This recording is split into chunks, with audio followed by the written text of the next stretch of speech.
Hi, welcome to the Magnetic Mismatch Show. My name is Linda. And this is Will. I'm heated. My name is Will. What? Why are you heated? Are you just trying to make fun of me? I'm just mocking you. Oh, that's not very nice. I don't sound like that. Well, Is that how I sound to you? sometimes. Sometimes. Just like whiny and like, I'm heated. Yeah, it's because you just want some more Team Will. I definitely need more people on my side. So I made a little funny Instagram clip of me torturing Will. And Will's like, yeah, you see, I'm going to gain some followers. I'm going to gain some Team Will. Yeah, the world can see what I have to deal with every day. Little monster. Yeah, definitely. But I've been getting a lot of love for that. So I don't know. Maybe the world wants to see me torture you. Maybe that's good content. People are commenting that they're like, oh, I do that too, or that's awesome.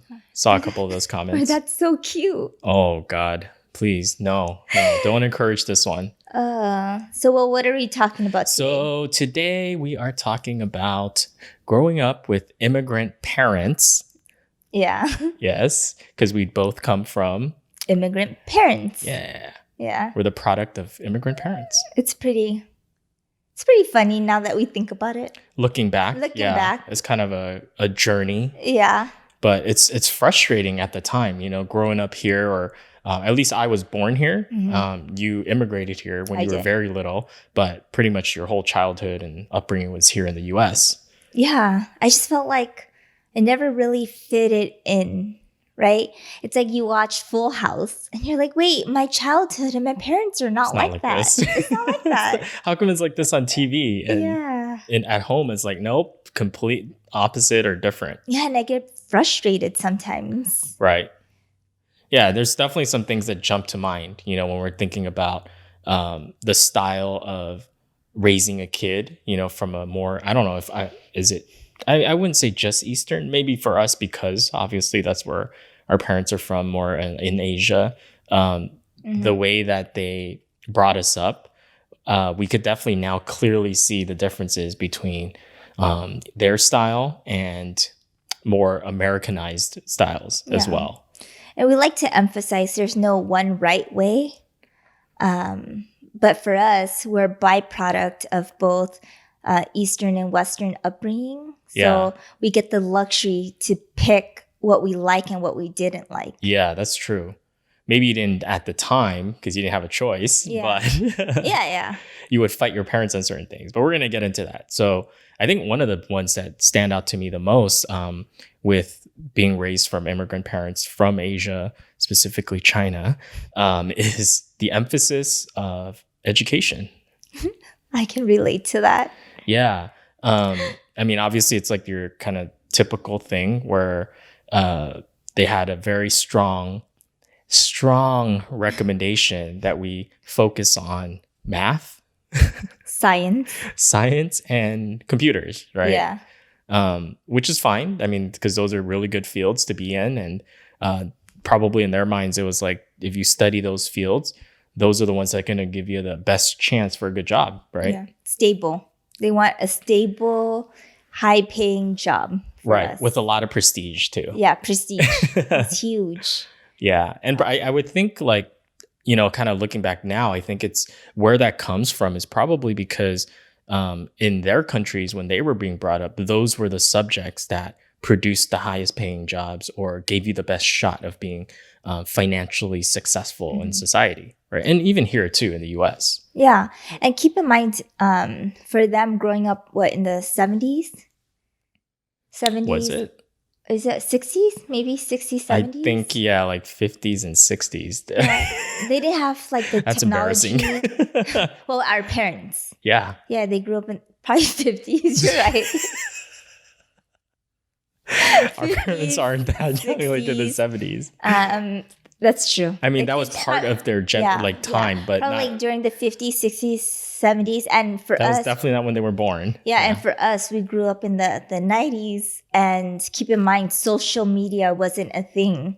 Mm-hmm. It wasn't like they were, we were able to get a job by growing an Instagram follower. Right. That was no such thing, a or job YouTube option. channel, Yeah. or this podcasting. Yeah. So I understand, like, that's why they didn't emphasize a lot on arts and communications and all the other subjects in school. Music. Because they wanted to give us the best chances of making it in America.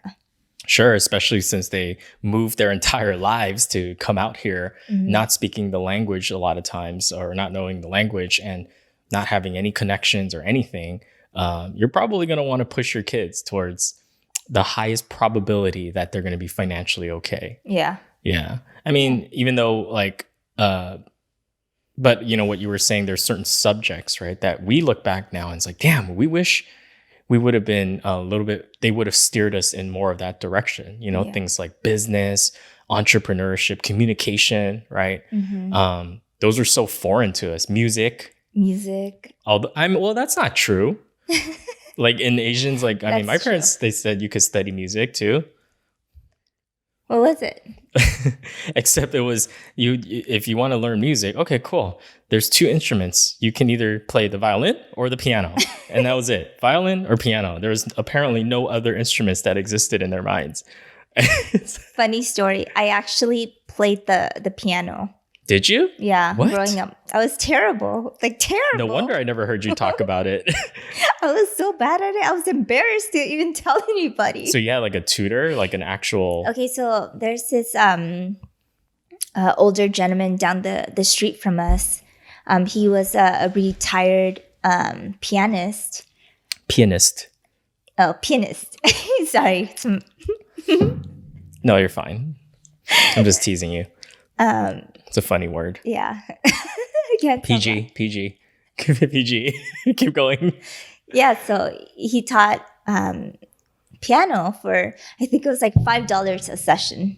What? Yeah, it was very affordable. What kind of private tutoring is this? Yeah, it was for $5 for 30 minutes. Okay. He taught like a bunch of... Wow, that's a hell of a deal. Yeah, he taught a bunch of the local, kids in the neighborhood. Okay. It was just in his house. And, he would give you a time slot and you would show up. For me, it was like Wednesday at 3:30 o'clock. My dad would walk me down the street into the guy's house to play piano. And my dad would sit in the waiting room and listen to how... Oh, okay. Your dad was there too. Yeah. He's old. He was like probably in his 80s. I'm just like, that's kind of weird. Like, no. Let me drop off my daughter or kid at a random person's house. Well, I guess he wasn't really random because we had other like relatives that went to school there for playing the piano. He was the guy. Yeah, but he was affordable. He was really good. So my poor dad sat there to listen to how horrible I was. He brought earplugs.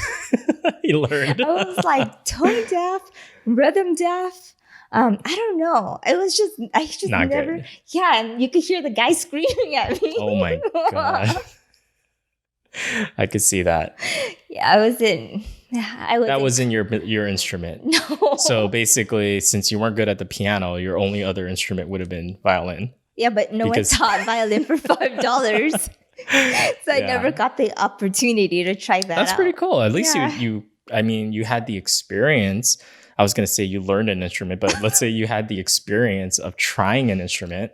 I don't think I ever even attempted. Yeah, no, we couldn't afford any private lessons. Introduce you to my $5. We didn't know about that, and a piano costs a lot of money to buy. It's very expensive. Yeah. I actually think my cousin had a piano though. Their family had a piano.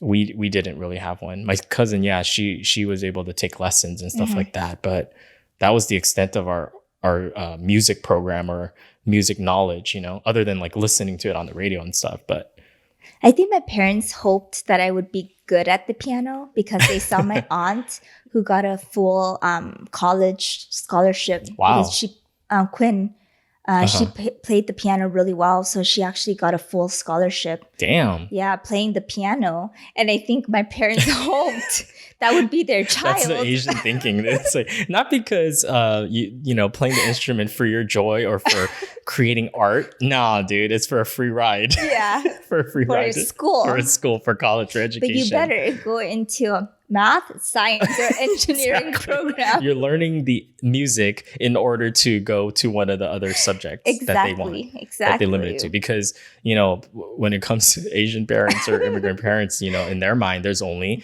a handful of careers that you can choose from. So it's like, oh, what do you want to study? What do you want to be to grow? No, it's not even. It's like, yeah, we give you choices, right? Because, you know, we complain like, well, you don't let us pick. And it's like, yeah, we do. Doctor, lawyer, accountant, or engineer. Here, pick one. That was it, you know, and it was so ingrained in us, you know. Yeah. Again, same thing, right? Because stability, those professions, there's prestige, they're typically high paying incomes, right? So that was in their mind. We're teasing them, of course, but it's coming from a good place. It's coming from love. They just want to maximize our chances. Like, I understand. Yeah. But when I was younger, though, I couldn't understand why I always had to go to tutoring, math tutoring to be exact, after school every other day. My dad would pick me up from school and drive me to this community learning center, and where his friend was a math teacher / tutor, and would sit there and I would do math for another 3 hours after school. And I couldn't understand why I had to do so much math. You probably thought like every other kid had to do the same thing, right? Kind of. I didn't know better. It was just, well, that's what they told me to do, and this is my schedule. I would go through. You wouldn't question it. That's the thing. Yeah. Because we were kind of taught not to question the adults, right? Sure, yeah. Okay, that's interesting. I mean, so you learned some extra, like, I mean, you learned Vietnamese there too, right? No, that was at church school. That was church school. That was different from tutoring. I got you. Yeah, tutoring was weekday. And church school, where I learned Vietnamese, was on the weekend. Oh, wow. I know. So you had a full 7-day schedule. Yeah. They kept me busy, so I wouldn't do anything else but go to school. I feel your pain, though. I mean, when we were, I think in elementary school, that's when they made us go to Chinese school, and which was basically a Catholic church that taught Cantonese and Mandarin. And it was crazy because it's same thing, you know, like every weekday. I don't remember if it was every single weekday. It was like, maybe like you said, 3 days out of the week, 4 days out of the week, something like that. But immediately after school, my aunt would pick us up and then drop us off at the church. It's kind of like babysitting too, right? Like we'll drop them off for 2 hours. We don't have to deal with them. But I remember it was like the homework and the workload was you have to write the Chinese character like 50 to 100 times. And we're talking the same word 50 times. And that was your homework assignment. And you would have to write multiple words. So each word was 50 to 100 times. It's so mundane, so boring, right? And then you're learning and speaking it too and reading it. So you must be a pro writer. I don't remember any of that stuff. Shame on you. I'm telling your mom. So basically my parents wasted all that money for no reason. Oops. Oh, no. I can speak it though. I mean, it's like... speak it in like a dialogue, like an everyday language. But I didn't really pick that up from Chinese school though. What? I actually picked it up watching, because my mom used to watch a lot of Hong Kong TV shows. And, you know, there's a station that's really popular in Hong Kong called TVB. And that's where I learned my Cantonese, was watching those Chinese dramas that my mom was watching. I would just pick it up.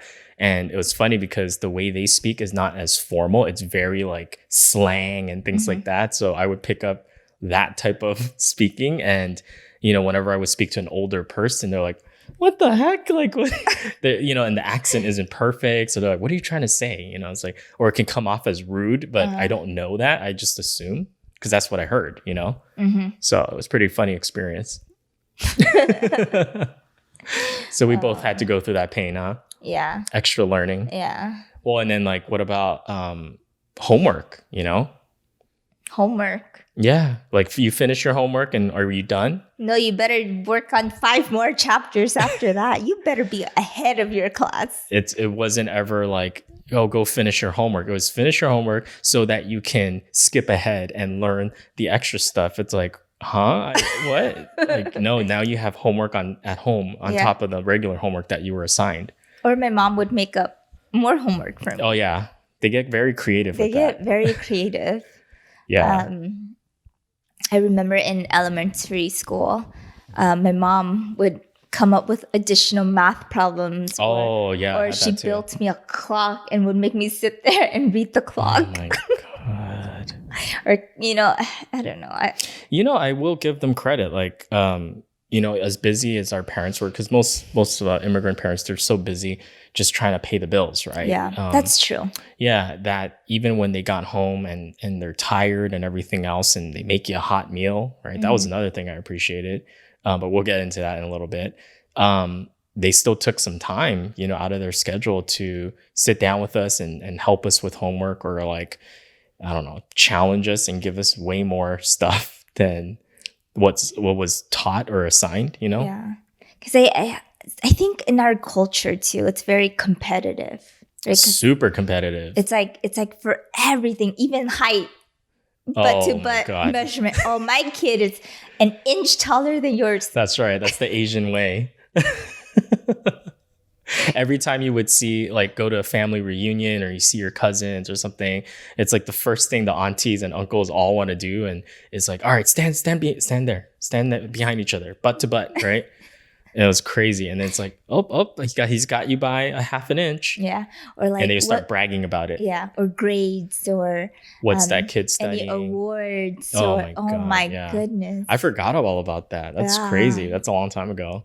Or like, he'll eat anything.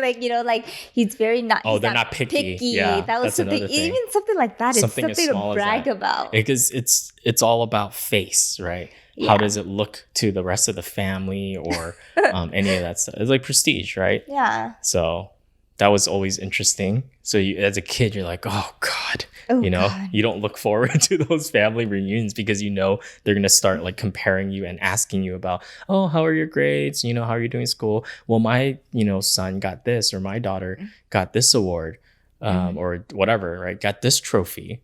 And you're just like, your self-esteem is just going lower and lower. And then after the family reunion or hangout, it's like, you need to step up your game. Exactly. They start giving you like, it's lecture. A lecture. It's like a lecture all the way home.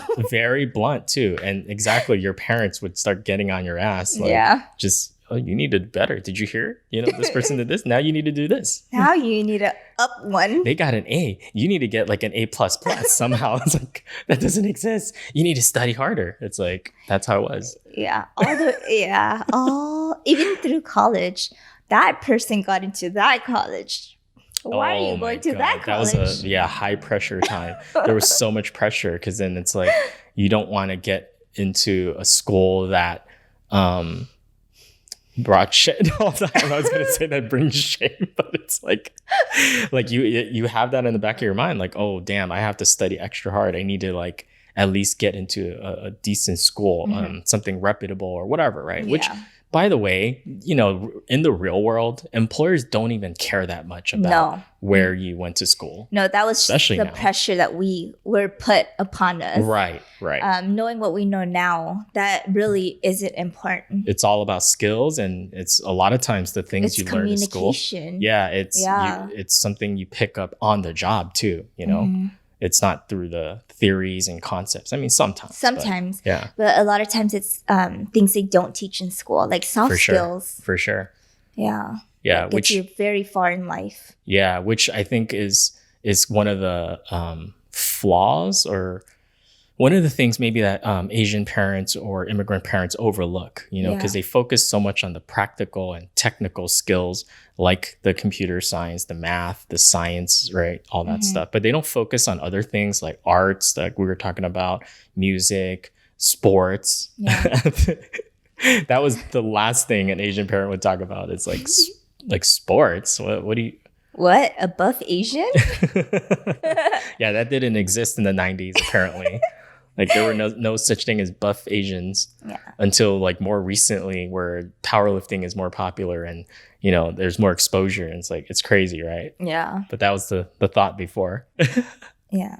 But I wish they did emphasize a lot more on communication, because that carried on to my adulthood. I was having a very difficult time articulating my feelings. Yeah. These little like soft skills sometimes, that could mean difference of getting the job or not getting the job, right? Or making connections with people, because that's like social like credit. Sure. Yeah. It's how to like just be like socially adept, right? Yeah. Because there's so much emphasis on academics that we tend, like the push was for academics, get good grades, and they thought that equals success, that equals opening doors, which yes, that's a part of it. That's a part of it. Agreed. But they kind of neglected the other things, which, like you said, I agree with you. Communication is an important skill, teamwork, leadership, right? All those other things that weren't really taught, maybe even in school, but they definitely weren't even brought up, when we were kids. And what you realize is, as you get older, even for a job, even if you have the best grades, if you don't know how to communicate or articulate yourself in a job interview, you're not going to get the job. Even though you may have the skills for it and you can be the best, but if you cannot articulate yourself or communicate to your employers why they should hire you, right? You might miss out on an opportunity where you would have been the best at it. And you could have someone the opposite, right? Maybe mediocre grades, but they know how to communicate. They know they're likable. They have they know how to, sell themselves, right, to their employer. That person is probably going to get the job over the person that has better grades, maybe more knowledge and whatnot, but doesn't mean much, Yeah. So I think it's a balance between those two. Again, we're not saying that that's an immigrant parent's fault or our parents' fault for not putting that on us. I think it was just they didn't understand like the other side of the story, And it could be culturally different in their country too. I'm not sure how it's like there, but it could be because that wasn't important in their country. That's true. They probably would have gotten the job based on merit just alone. Straight by looking at grades or what you studied. Yeah. And what's your technical knowledge application, right? Or what school you came from. That's true. That's very true. Yeah. Another thing I think that we dealt a lot with was in our upbringing, right, with immigrant parents is what their thought was around money, right? Yeah. Well, I don't know about your parents, but my dad always emphasized on saving money and not being wasteful. Even when we went shopping, let's say we went shopping for shoes, he would always tell us to pick the cheapest one because no one's gonna know the difference. The knockoffs. Yeah, no one's gonna. That looks like close enough to like even the Nike sign. Yeah, even the knockoffs. He's like, no one's gonna open the label in back of your shirt and say that's fake. That's true. He has a good point. Those are my parents too. Yeah, kind of the same thought. It's probably because they, buying a normal generic shirt versus a brand name, it was a huge difference. Yeah. Right. Anything closer, a lot more expensive. Back then. Yeah, for sure. Yeah. So it was more always about what's practical too. They would buy, and back then the 90s fashion was pretty bad. So like buying clothes, it was like nothing was fitted. That was the style back then. It was like baggy clothes, right? And I guess it worked out. I don't know if it was just because their thought process was, hey, you'll just grow into these clothes, even though they were going to buy one size bigger, right? Yeah. I mean, it obviously didn't work in my case because I probably stopped growing in the fourth grade or something. Oh, man. But no, I remember like even going to middle school, right? And, at that time, it was... the style was having baggy pants, right? It's like a gang life kind of thing. I was never involved in any of the gangs or anything like that. I hung around with some people that, kind of were, but even then it was like, just even if you weren't in it, there was such a culture, like the hip hop culture was starting to blow up, and baggy pants was the thing, right? So and to fit in, right? To fit in and not get bullied or get made fun of, or to feel like I belong, I would beg my mom to go down to downtown to buy this brand of jeans called Solos, and they were like the baggiest freaking pants, and she would always so laugh. Ugly. Yeah, she would always laugh because she's like, you could fit like 20 chickens in there. That was her way. She's like, why are you buying these giant baggy pants? But then she thought about it and she's like, oh, but if I buy them for you, you can just grow into it and I don't have to buy any more, right? Yeah. Okay, let's get them. And those are the pants that, do you remember back then when these pants were so big on you that you would have to fold the bottom of the, oh my God. what are the cuffs? Yeah, right? The cuffs. The cuffs of the pants, you would fold them in and then you would staple them. So they don't drag drag on the floor. Yeah. Oh. And literally you would take a stapler and you would just staple around it. That's how ghetto that was. That was the style. Oh, that and then you awesome. Would wear like, those clean like K-Swiss or Cortez, right? Those those shoes, the white, Did you wear any of those? I didn't. I think I wore K-Swiss, but yeah, that was about it. Did your mom make you buy shoes that were like they weren't sizes bigger? Oh yeah, like to what you were saying, they're not the real K-Swiss either. I'm pretty sure it was like the knockoff K-Wiss or something. Because we bought them in Chinatown. Because I'm like, wait, how these are like $10 or something?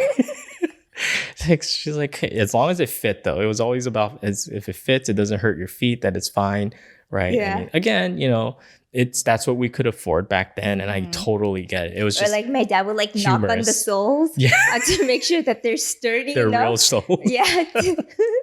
They're sturdy enough to last us for a whole year. Yeah. Oh my goodness. That's so true. Talking about middle school. So we went to the same middle school. Yes. But not at the same time. And we didn't know each other. Yeah. But wearing uniform was an option, but it was highly encouraged. Oh, right. Why? To differentiate, the students from the gangs that were around in that area or went to the schools. This was back in the 90s when the 90s. LA gangs were at its highest, crimes and all that. Yeah. So that helped the school differentiate their students, right? So it was highly encouraged that you wear uniform. I don't think they made it mandatory probably until my last year there. But my parents, when they got the notification, they chose to have us wear uniform. And it wasn't because it was for safety. It wasn't because, it was encouraged also. So that way we can channel our energy into academics and creativity. But it was because it saved them money. Like, it was great for my parents because all they had to buy us was like 4 or 5 pairs of pants. So they can get a discount from buying in bulk. Yeah. Yes. You haggle, right? Yes. No. Okay. So we would go to either Mervin's when they had the Mervin's. Yeah, when they had the sale. Totally forgot about that. There's this uniform store downtown. Yeah. And every year they would buy us 4 or 5 pairs of pants, probably like 10 white shirts. Okay. And that's all they had to buy. You can never have too many white shirts. Yeah, because they turn yellow. Oh, yeah. Yeah, and like 10 white shirts. So that way they can wash all the whites together. Right. And not have to waste water or a cycle, right? See? They're efficient, thinking. man. Yeah, efficient. They're thinking. And they figured if they wash all the whites together, then the shirts will be good enough for the following year. There you go. Long term. See, in the not wasteful. Yeah, in the beginning, they were telling my brother and I. Well, actually, no, not my brother, because my brother went to a different school. Mm-hmm. Okay, I guess it's just me. That don't worry, we'll buy you different styles of uniform the following year. Okay. But they tricked you. Yeah. But the following year rolls around, and they're like, it's perfectly positioned. And you haven't grown. It still fits you. Oh my goodness. Yeah. That's So why. guess what? They had it all planned along. Planned all along. I mean, you've met my parents. Yeah, They're of really course. smart. Yeah. Ooh, they got you there. They're probably laughing. Like, Yeah, I probably wore the same set of uniforms like, through entire middle school. how cute. She bought it. She thought we were actually going to buy her new stuff. Nope. Yeah, that was more of a luxury to buy new clothes, you know. So it was a lot of hand-me-downs, or like you said, you just have to take care of those clothes. If they bought you a set of new clothes, you better take care of them. Better take care of it. Because you're not going to get one for a little while. Another new one. Or in my case, until you grow. Until you grow. But that was their motivation. So it's like, I want to grow, but it's like, it's not happening, dude. Like, you know, I wanted to grow. That was them trying to motivate you. Like, hurry up and get your growth spurt. Like, I already had it. I'm stuck. I grew 2 inches. That was it. That was it. That was the end of it. Yeah. Oh, that was good. Yeah, that was funny. And then another thing I think that comes to mind, you know, would be the social life. Or lack thereof. Yeah, because immigrant parents are strict, man. Very strict, especially with dating. Dating. What's that? Exactly. You know, like, but then that was non-existent when you're in middle school and high school. No, even in college. It's crazy, right? Even in high school. Even in college. Really? Remember your mom? She was so sad when you started dating. Oh, it didn't stop me, but yeah, like, because then she couldn't monitor anymore. Yeah, she didn't want you. But that was her message for sure. Yeah, she told you when we first started dating, your mom was like, "No, don't date.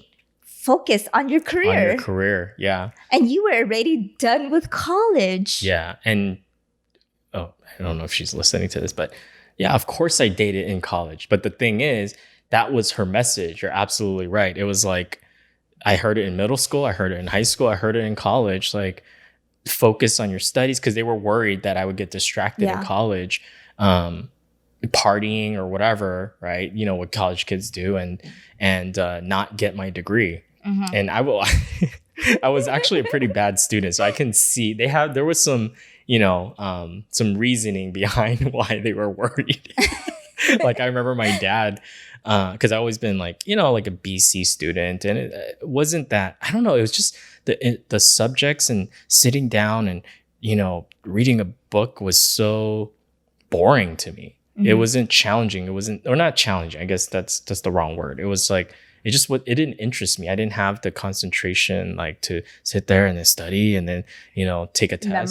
Memorize. Yeah. I hate memorizing stuff, you know? Yeah. But anyways, so I got through middle school. I got through high school with, I guess, decent grades. I mean, I did maintain a 3.0, which that's failing. That's failing in Asian standard. Failing. No, but also in Asian standard, that is failing. Yeah. 3.0. That's like an embarrassment to the family. Yeah. You disgraced us. No, so I graduated at least with a 3.0 in high school, and then I got into college, and then my dad was like, I've never seen him so relieved before in his life. He told me, he's like, "Oh, wow, I didn't think you would get in." I was like, "Are you serious?" Like, he didn't think I would get into any college. He was just so relieved. I'd never seen him that relieved in my whole life. And I was cracking up. I'm like, did you have that little faith in me? I don't know if he remembers this or not. I definitely remembered his reaction. I was like, what? Wow, this is my dad. Oh man, because he would always see me goofing around and stuff like that, you know. Mm-hmm. And he was always busy with work, so, you know, he didn't have the same time to, like, help me with tutoring and stuff like that. My mom would try here and there, but you know. But you know, your siblings are so smart. Oh, yeah. Like, I think I'm the black sheep for sure.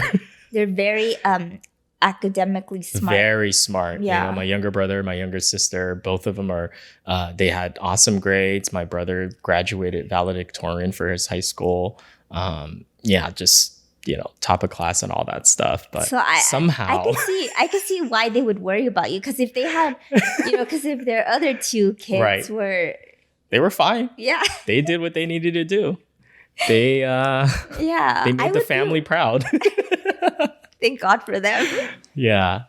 I don't know. So I don't know what went wrong with me in that generation. Yeah. But But yeah, no, it was, no dating, right? For that time. You couldn't have a girlfriend. And it was hard. There were definitely times in like middle school and high school, you see your friends, having a girlfriend, and You get dating. curious. You get curious. It's like, oh, that looks, cool or whatever. And I remember there were a couple of times too that, like a couple of girls liked me, and I knew about it because I heard from, like passing notes, and they were saying, they'll pass notes and say, will you Be my will you be boyfriend? my boyfriend or this or that? And I would get so shy and scared that I would just ignore them. Like I wouldn't even talk to them. Yeah. And it was weird, and that was because like I would hear my mom's voice. Traumatized, man. Like my mom would be like, no dating, no dating in school, get good grades. It's like, dude.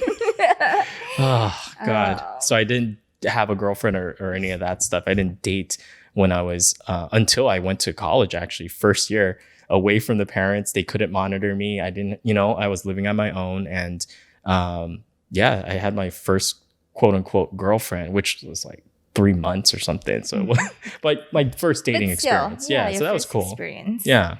My parents were the same way, especially my dad. During what? Like middle school, college? Middle school, high school, college. That's why I didn't bring you home to meet my parents until 8 years in or something? Really? Was it that long? Yeah. Oh I my was God. scared. I was traumatized from childhood. I mean, they knew that you were dating. Yeah, but they didn't know. I didn't officially introduce you. That's true. Right. Wow. I didn't want to introduce you Yeah, what until a I was jerk. sure. I was wondering. I was like, 'Cause I was is she embarrassed of me or something? I mean, if you grew up with my parents, you Very would strict. understand. Yeah. Okay.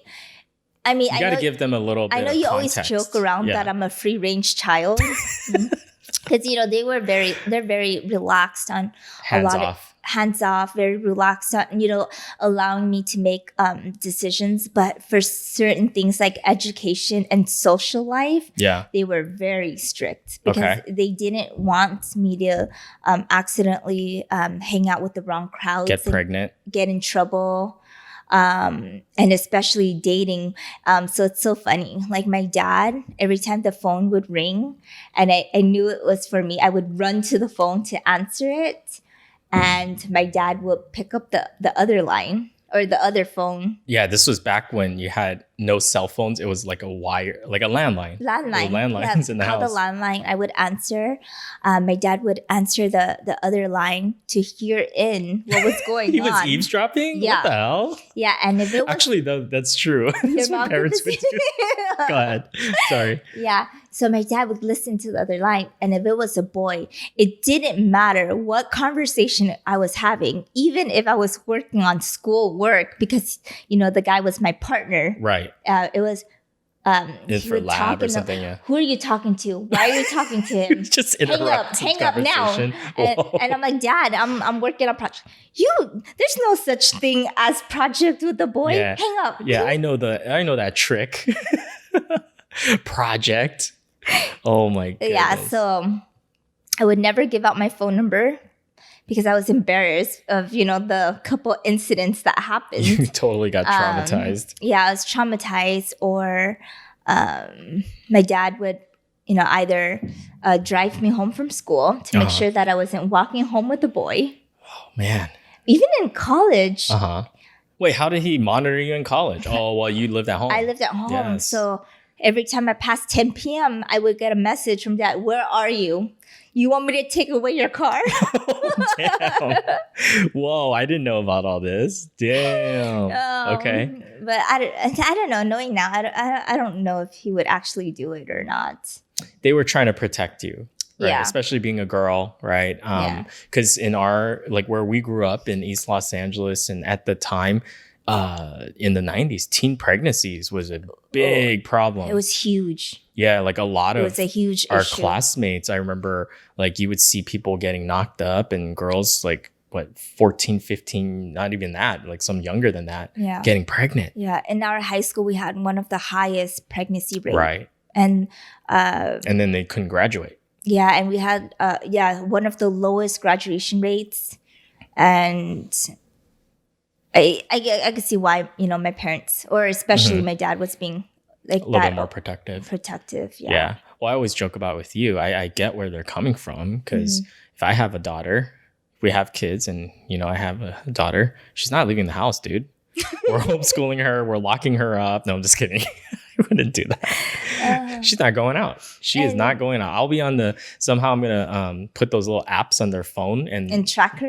track her and then there's listen to. There's like voice alert. I'll do what your dad did and just chime in like, hey, get off the phone. Who's this? Except with cell phones. No, that's a little much. That's a little much. But see, that was also a problem too. Like I wish they would have just talked to me, right? And kind teach you. You need those skills. That's the thing, right? Because it's funny how I don't know if it's just an Asian thing, but like immigrant parents too, or whatnot. But like in some cultures, I know with like ours, right? They don't let you date. So you don't have experience. You don't know how to talk to the opposite sex. And they make it all about study. And then before you know it, it's like you're in college, you graduated, you did all this stuff. You're an adult now. And then like right after you graduate, they're like, so when are you getting married? It's like, really? You didn't even let me date. Like, what are you talking about? How am I supposed to like even talk to another opposite female? Yeah. Right. Again, thankfully, and this is where sometimes you have to think for yourself, right? And you have to, your parents are always looking out for you and they want what's best, but sometimes you also have to think for yourself. And sometimes, gotta be very careful here about like disobeying them a little. Yeah. Like with certain things, right? Like for dating, like I didn't listen to my mom. I did up until high school, but then I started thinking about it. I'm like, dude, this is insane. Yeah. Like I'm gonna be in college. I'm gonna meet a lot of people. I want to be able to experience this part of life before I graduate or whatever. And I went for it. Yeah. I didn't rub it in her face. I was like, Mom, look at all these girls I'm going out with or anything like that. But still, it was just something that I felt like I needed to do. Yeah. Yeah. So you have to be an adult enough at some point or independent enough to make that decision for yourself. Because your parents don't know everything either. No. And I just felt like, the fact that they were so strict on dating or just even talking to the opposite sex. Yeah. That it made it kind of hard and, a little bit of awkwardness that carries through your adulthood. For sure. For some people, they're unable to break out of that awkwardness. Absolutely. But I wish my parents just kind of, talk to me about the importance of, why they're doing certain things and, just loosening, explaining it to me, allowing me to make smart decisions on my own. Right. Instead of just putting like so much restrictions on you and, on me, prohibiting. And usually that never works out. Yeah. Because like you hear it all the time. And I've seen kids too. Like I met some people in college where they were like so strict. Like their parents were so strict on them that when they got to college and they had that freedom, oh man, they're like the wildest kids. Right. Yeah. And I don't blame them. It's like you just let out this like somebody that's been caged for so long and they're just going, crazy. They're the biggest partiers. Right. Yeah. So I think it's finding a balance. But, growing up with immigrant parents, especially Asian ones, that's kind of what we had to deal with was having that strict guideline. And it does, I think, I agree with you. It stunted some of our growth from a social level. Yeah. And you see people, they don't have social skills after they be already an adult and they don't know how to talk to the opposite sex. They don't know how to, date. And then their parents get mad at them. Like they're 40 years old. And it's like, why aren't you married? What's wrong with you? And it's like, because you never let them learn that skill. Yeah. Or like, I know like my especially my dad. Yeah. And my mom too. No makeup. Right. Fashion was a no. You couldn't dress up. Yeah. I couldn't dress up. And I've always been intrigued with makeup because I saw my friends wearing makeup and flipping through Vogue. I'm like, oh, I want a lip gloss or something. but like you said, I would, I guess, express that need of mine by I would go to my friend's house, one of my friend's house, and Yeah. start playing with their makeup, and I would make sure I wipe it all off Before you went home? I got home. Wow. Yeah, I think that's where my makeup addiction comes from now. It's now that I have the freedom to buy as much makeup or anything that I want. All that pent up all those years, like take My that, little mom and dad. You're like putting on lipstick. But it's funny because now that I could, buy whatever makeup and wear whatever makeup I choose to. It's funny because I don't even want to wear that much makeup anymore. You've gotten it out of your system. I think I did. Yeah. But it was one of those things. I totally get that. Yeah. And I think that's why I went blonde too for a period of time. And you've changed your hair colors. Yeah. I was changing my hair color and I went like super blonde was just for myself, because my mom always prohibited me from altering my hair. Right. That like I just had to do it. You went ham. Just to show them I'm an adult now. Right. I'm gonna make my own decision. Oh, so rebellious. Yeah. It was very liberating. Yeah. For sure. Yeah. I get that. Yeah, I mean, and physical appearance, like style and all that was non-existent to, like, for them it's all about practicality. Does this shirt cover your back? Does it Do you have a warm sweater? That's all that matters. Doesn't matter how it looks. My mom would always say that. Why does it matter what it looks like? Dude, this shirt is like ugly. She's like, it doesn't matter how it looks. Are you warm? Are you warm? Okay. Okay, then be quiet. That was it. That was the end of it. So I never learned about the importance of appearance and like as far as like looking, like obviously like your face you can't change and certain things, right? Like physical features, but like your outward appearance, like how you dress, how you smell, all those things, what kind of how well put together are you is what I'm trying to say. Mm-hmm. That never crossed my mind or it was never taught to me. And I learned it actually from you when we first started dating. Like you gave me a whole makeover because there were things that I mean, you were wearing a baggy tan suit, brown shoes with the tan suit. There was no color coordination. Yeah, there was no rhyme or reason. Or khakis. Oh, I don't know. Like, I called it poop color. Oh my God, the color of poop. That's right. Bird poop colors. Like, what are you wearing? And I'm like, what do you mean? My suit. Yeah, I go to see clients and do business like this. And you were like mortified. And you had the mohawk hair. Oh, yeah. My hairstyle was way worse. Yeah. You had mohawk hair. And you were wearing... It's nice now. Yeah. Poop colored suit that didn't even fit well. And on top of that, brown shoes with poop I had no clue when it came to style. And the thing is, because I didn't date a lot of... I didn't have a lot of serious girlfriends at that time before you. Nobody ever... but that's kind of hard to tell. And it's not everybody. I don't like your style. That's kind of hard. It takes a special. It took a little bit of time before I'm like, oh, honey, maybe you should invest in better fitted, better quality suits. Yeah, there was a whole makeover. I think that's a different topic. Yeah, we can definitely get on that. Topic. You're getting riled up now. Sorry. You're like, there's so much I want to disclose. We're gonna keep some of that for the next podcast. Yeah. But getting back on track, so.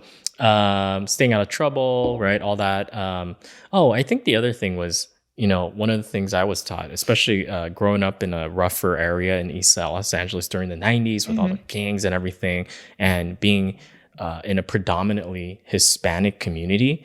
We were one of the few Asian families in that area. You get picked on a lot, right? Yeah. You're fish out of water. You're the minority. Yeah, right, your parents didn't really speak English that well. Right. They're busy working. And so I got bullied a lot when I was growing up and I was small too, before I had 2 growth spurts in high school.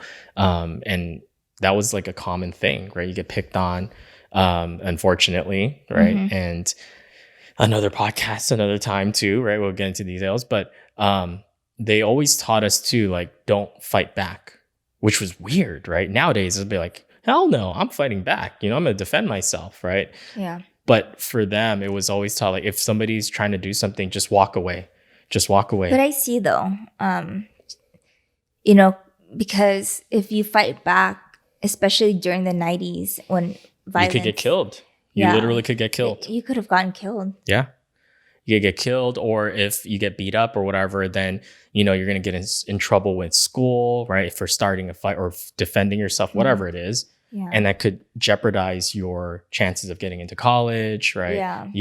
You have things to lose. So I get it. I see where they were coming from. Yeah. But, you know, I wish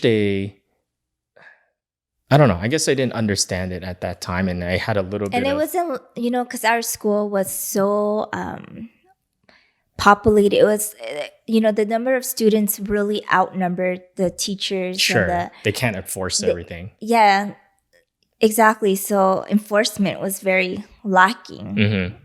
Right. So if you got picked on or a fight starts, the chances of someone, you know, stepping in to break up that fight before you got injured was very small. Right. So I think by just walking away, it prevents you from getting injured. But I think that was unhealthy though too, because I would have so much anger. Yeah. And like it hurt my self-esteem too, because it was like not being able to defend yourself or stand up for yourself or fight back even though you wanted to. Yeah. You felt like a victim. And there was and it hurts your self-confidence. Yeah, and there was no one or counselors or anyone to talk about that. Right. Yeah. I mean, just kind of have to. You take it. You endure it, and it sucked. And it's like because you're focusing on, all right, I got to get through school. I got to get good grades. I got to, you know, whatever. Right. I'm just trying to survive. It wasn't even about anything else than that. But yeah, that was the mentality, was to just walk away. Right. Let it go. And yeah, violence is never the answer. No. It's never the answer, and it's still to this day. But of course, I think we didn't even have the option of talking to somebody or telling somebody and them helping to or protect us. Right. That's what, you know, was frustrating. I think it's great to hear nowadays, like with kids, because bullying has always been around, right? Yeah. And you know, it's more talked about now than it was before. Yeah. And it's also it's a real issue, you know, like kids get bullied all the time, and some of the bullying, it's really bad. It's very brutal. And it's not just the physical stuff, but it's just like how it impacts a kid, especially being that young, like hurts their self-esteem, their confidence. And, you know, that's going to carry over to them as an adult. It took me a long time to rebuild that confidence and to be able to break out of my shell, you know, all those different things. But anyways, why I brought that up was just more, I don't know if it was a cultural thing or if it's like a immigrant parent thing. Just stay out of trouble, right? Don't affiliate yourself with gangs and things like that, you know. They just, again, want you to protect your future. Yeah. Right. Yeah. And that's where the discipline comes in. Oh yeah. Right. I think that's why I think that's another reason why they were packing us with like the extra homework and the tutor and the extracurricular activities, was to help us stay out of trouble. Keep you so busy that you don't have time to get in trouble. Yeah. Oh, after school, you're going to tutoring. Yeah. But I think they really helped teach us a lot of life skills too. For sure. Like that we still have today. Yeah, like to do chores. Yes. They taught us how to do laundry. Do the dishes. Being responsible and I mean, even as a kid, like my siblings and I, we would all have to chip in, you know, as a family. And it was always explained to us, look, mom and dad, we're working to bring money into the household, but you guys all have a role to play. I love that too. And I think we still carry that. It's like, we're a family, we're a unit, we're a team. We all have each other's backs, and everybody needs to learn to pull their weight to help out somehow with the family. So a lot of times when my parents being busy, working, you know, they're tired by the time they get home. Like now they have to cook a meal, right? Do all these things. So they taught us how to like clean the house, how to cook, right? How to chip in with the chores. And it was just something that was normal, you know, help out with the backyard, take out the trash, cut the grass, you know, all those different things. And I think those are really, really good things that we, it sucked at the time. Don't get me wrong. As a kid, that's the last thing you want to do. But taught us great skills that we can carry on forever.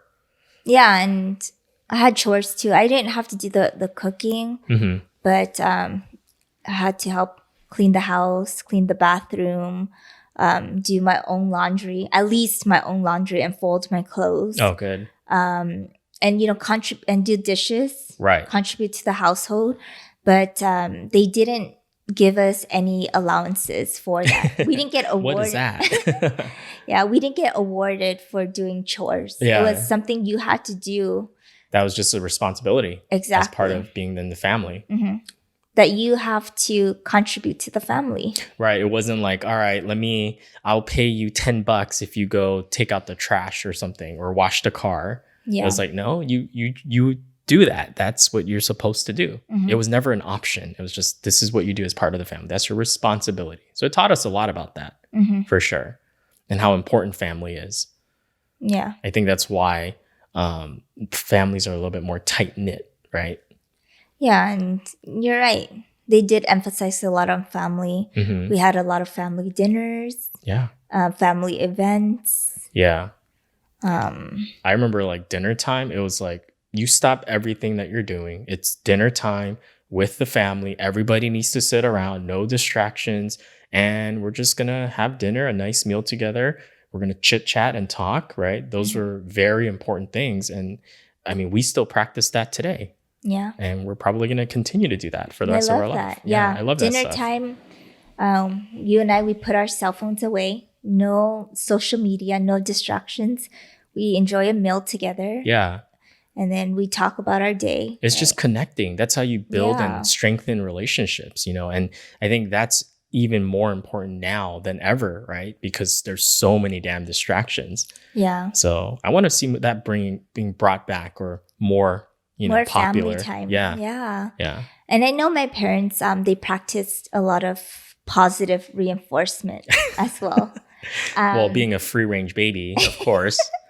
Yeah. Like, my parents would bring me to the mall, and, I love fashion. I love luxury bags. My mom would take me to the stores. We would do a little window shopping, or sometimes go in and she'll let me feel the leather of these nice bags that I always drooled over.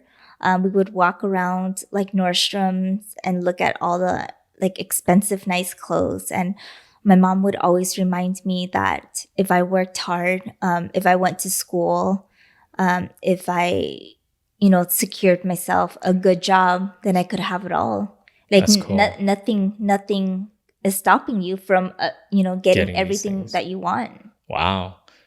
So that sounds very nice because my parents. My mom is a very nice person. You've met her. She is. She's a sweetheart. Yeah. My parents were, shall we say, more traditional Chinese or more traditional Asian parenting. They for sure used the opposite approach. It was not. And again, they're coming from a great place, right? I love them. It's always from love. Yes. We have to remind ourselves. And it's kind of the parenting style they were probably brought up on. Yeah, tough love and all that. But my dad, I remember very distinctly, and I was telling you a little bit about this before, to try to motivate us to study hard, and why we have to do it is he took us down to Skid Row. He drove us down to Skid Row and made us kind of, look at what life could be like if we don't work hard, if we don't study, we don't focus on, working and being our best to get a good job, right? And providing, right, for ourselves and our families. So he would take us down to Skid Row and point out, like, look, do you want this for your life? And we were like, I don't even know how old, but like we were pretty young at that point, and that still stuck with me. And I was like, oh, okay. If I was slacking off, that worked too. I was like, I was like, oh man, I don't want to sleep on the streets. Yeah. I'm gonna read this extra chapter. I'm gonna, spend a little bit more time on the studies. Yeah. So it worked too in that regard. But I was a little bit of a wild child, and a little bit of I did still get in trouble, here and there. And for sure they they implemented disciplinary actions. So I think I appreciate that as I get older. If you're not at least a little bit afraid of your parents, there's a problem, right? When you're a kid, in the sense that, because I've seen kids where they're not afraid of their parents at all, and they walk all over their parents. There's no ground rules. There's no repercussions. They can do whatever the hell they want. It's crazy. Yeah. So I appreciate that they put in those disciplines, for us. Yeah, and I'm glad because it's taught us how to be responsible adults. Absolutely. Yeah. Yeah. And then of course, I think when it came to like just I don't know, overall like style. I mean, my mom, you could say, is a little overprotective. Is that till this day? In my 30s, and still calls me every day just to check in. And moms will be moms. Yeah. I get it. I love my mom, and I appreciate her checking in, but it's definitely overprotective. Yeah. And I joke with her about it sometimes too. I'm like, Mom, I'm gonna be like 70 years old, 80 years old, and you'll still call me to and check ask, in. yeah, like, did you eat? Did you eat? When are you coming over to drink soup? Right? That's it's cold out. Put on an extra shirt or sweater. It's like, Mom, are you serious right now? Like, this is crazy. You're like, I think I could take care of myself now. Yeah, maybe. Yeah. Yeah. Yeah. So what do you want to wrap up with? Anything else that you think about from growing up with immigrant parents? Oh, yeah. Actually. Diet. Well, talking about dinners, diet and food was very important to us. My parents always made us. I appreciate now that I'm an adult. I understand that I see it going to work and coming home to cook a hot meal. It's so difficult, and I appreciate it so much more now because they do that for us every single day. Yeah, there is not a day that I went home without a hot meal. So shout outs to all the hardworking parents, who make sure that there's still a hot plate, for your family, and thank you so much. Thank you. Yeah, but when I was growing up, I didn't understand or value that. I was kind of a little bit embarrassed almost. Yeah.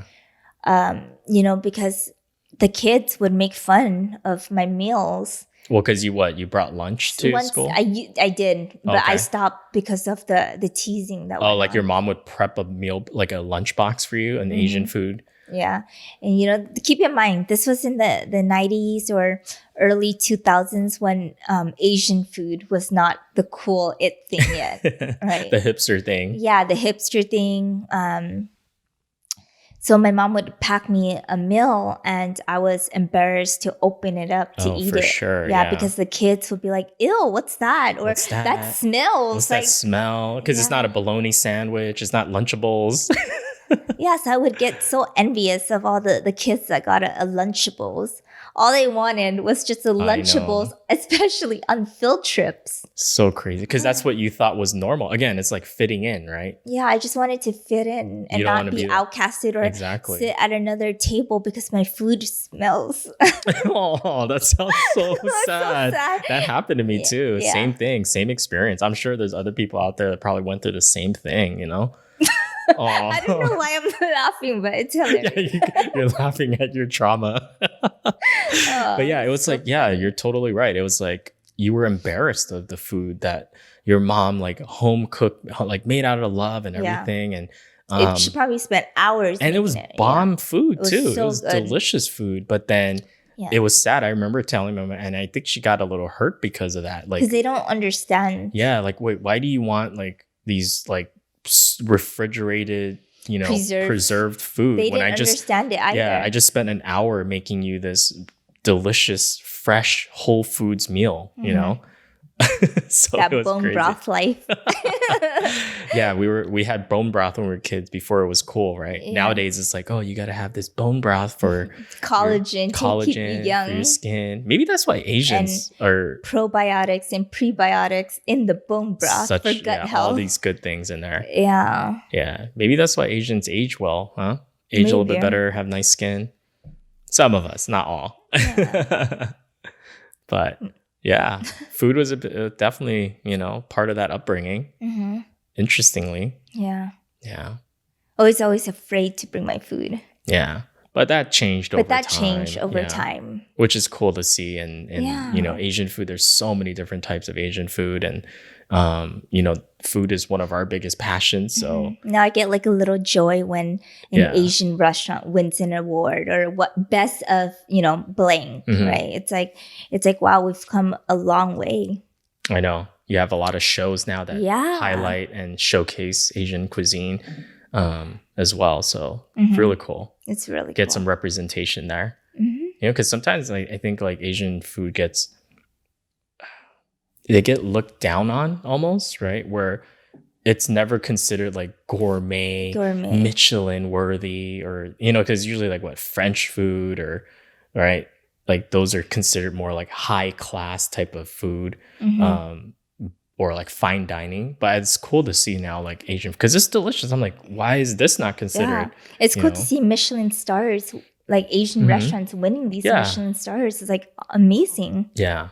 Man, I'm getting hungry now. Now that you're talking about food. It's almost dinner time. Yeah, it's almost dinner time. So, any final, words for people out there about this subject?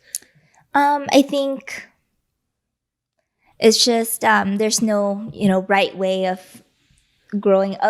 There's no right way of parenting. Yeah, we're not here to shame or make fun of anyone, but this is just our bringing. This is what our experience was. Yeah, this is our experience. And the cool thing is, as adults, we get to filter out what we want to. If and when we have kids, we get to pick the best of both worlds. Yeah, that's pretty cool. Yeah, because we went through it. Because there's certainly some things that we agree with and we like, and that we still practice today from the things that our parents taught us. But then there's also things that we've learned through growing up in America. And some more of the Western things that we do here, which is really cool. So, and I think you appreciate it more as an adult. It's like, oh, I'm glad my parents, gave us that extra tutoring, or, made us learn a different language, or, whatever it is, right? You look back and you actually see the value now. It's like, oh, wow, that's why they forced me to do that at that time. And I appreciate it a lot more too, because I it's hard for them because they left their country into a new country with nothing. Yeah, and it's crazy how many resources they were able to find for us. Absolutely. To figure it out, even. Figure it out. And it wasn't like my parents' English were good. It was like broken English. Well, your mom had to learn English. She went to school in addition to going to work. And that was the same with my dad. Yeah. When you think about the immigrant journey, it's pretty crazy, what they went through, and what they sacrificed, what they had to do, and how resourceful they had to be to figure it out. Yeah. Because I think I'm like, I don't know if I would be able to do it. You throw me in another country with the same type of scenario. You don't know anybody. You don't know the language. You have no money in your pocket. Yeah. And you have to build a family and a life. And it's kind of scary too. Oh my God. Yeah. Like my brother and I, we were 2 to 5 around that range. Yeah. Can you imagine my parents? Like one wrong move and we could end up on the street. And that's the thing. You're always in fear, and that's why sometimes before you judge your parents or you get annoyed with them, especially if you have immigrant parents, you got to think about it from their shoes, Yeah. At the end of the day, they're trying to protect you. They're trying to give you a better life. That's why they immigrated here in the first place. And so as their kid and someone that's been fortunate enough to grow up here with these opportunities and privileges, take advantage of it and do something with it, right? Because I always feel upset when I see people that have every privilege that they could possibly have here growing up in the US, and they squander it. They don't do anything with it. They waste it, Yeah. It's a shame, because you don't realize how much your parents or the people that brought you here sacrificed for you, even if you don't have immigrant parents, right? Yeah. All right, I gotta get off my soapbox. I'm getting heated now. Okay, and I guess with that, and we'd love to hear your experience. Yeah. Your stories. Your upbringings. Yeah. Cool. Definitely. Yeah. Well, So Make sure you subscribe to our Instagram page at Magnetic Mismatch. Make sure you subscribe to our YouTube, ring the bell, give it a thumbs up. And if you're listening to us through via podcast, make sure you download the podcast and give us a 5-star rating. We'll link all the information below. Until next time. Yes. See you guys. Bye. Stay safe. Bye.